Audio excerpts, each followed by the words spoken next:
প্রিয় নবী হযরত মুহাম্মদ সাল্লাল্লাহু আলাইহি ওয়াসাল্লাম এই অঞ্চল সম্পর্কে গুরুত্বপূর্ণ ভবিষ্যৎবাণী করে গেছেন। ফিলিস্তিনকে নিয়ে সেই ভবিষ্যৎবাণীগুলো নিয়েই বিস্তারিত জানাচ্ছেন আরিফ হাসান। ফিলিস্তিন তথা শামদেশ ইসলামের ইতিহাসে অত্যন্ত গুরুত্বপূর্ণ স্থান। রাসূলুল্লাহ সাল্লাল্লাহু আলাইহি ওয়াসাল্লামের সময়ে শামদেশ বলতে বর্তমান সিরিয়া, জর্ডান, লেবানন ও ঐতিহাসিক ফিলিস্তিনকে বোঝানো হতো। এই অঞ্চলে বহু নবী ও রাসূল আগমন করেছেন এবং ইসলামের শেষ যুগে এই ভূমি আরও তাৎপর্যপূর্ণ হয়ে উঠবে বলে ভবিষ্যৎবাণী করা হয়েছে। রাসূলুল্লাহ সাল্লাল্লাহু আলাইহি ওয়াসাল্লাম ভবিষ্যৎবাণী করেছেন, তার উম্মতের মধ্যে একটি দল সর্বদা সত্যের উপর অটল থাকবে এবং তারা শেষ সময় পর্যন্ত বিজয়ী থাকবে। হাদিসের ভাষ্যমতে এই দলটি শামদেশে অবস্থান করবে। আবু উমামা রাদিয়াল্লাহু আনহু থেকে বর্ণিত, রাসূলুল্লাহ সাল্লাল্লাহু আলাইহি ওয়াসাল্লাম বলেন, আমার উম্মতের একটি দল সত্যের উপর বিজয়ী থাকবে। শত্রুরা তাদের কোনো ক্ষতি করতে পারবে না, কেবল দুর্ভিক্ষ ছাড়া। তারা বাইতুল মাকদিস ও তার আশেপাশে অবস্থান করবে। রাসূলুল্লাহ সাল্লাল্লাহু আলাইহি ওয়াসাল্লাম বলেছেন, কিয়ামতের দিন পৃথিবীর সব মানুষ শামদেশ তথা বাইতুল মাকদিসের আশেপাশে সমবেত হবে।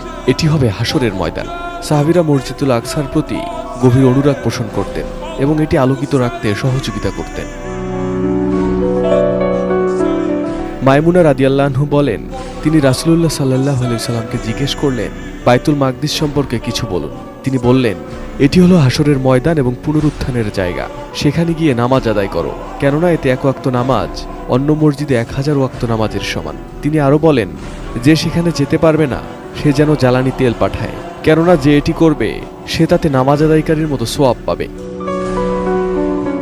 এছাড়া কিয়ামতের পূর্বে ঈসা আলাইহিস সালাম দামেস্কের শুভ্র মিনারের কাছে অবতরণ করবেন এবং দাজ্জালকে হত্যা করবেন। নাওয়াস ইবনে সামওয়ান রাদিয়াল্লাহু আনহু থেকে বর্ণিত, রাসূলুল্লাহ সাল্লাল্লাহু আলাইহি ওয়াসাল্লাম বলেন, তখন আল্লাহ ঈসা ইবনে মারিয়ামকে প্রেরণ করবেন।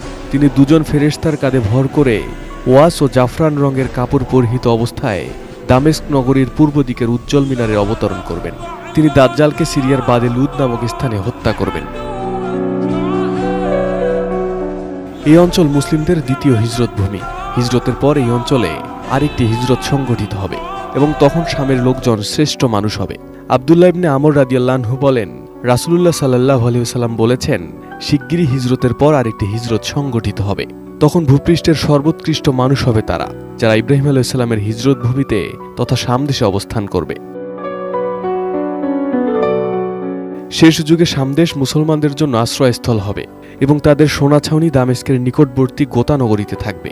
আবু দারদা রাদিয়াল্লাহু আনহু থেকে বর্ণিত, রাসূলুল্লাহ সাল্লাল্লাহু আলাইহি ওয়াসাল্লাম বলেন, মহাযুদ্ধের সময় মুসলিমদের ছাউনি হবে গোতা শহর, যা দামেস্ক শহরের পাশে অবস্থিত।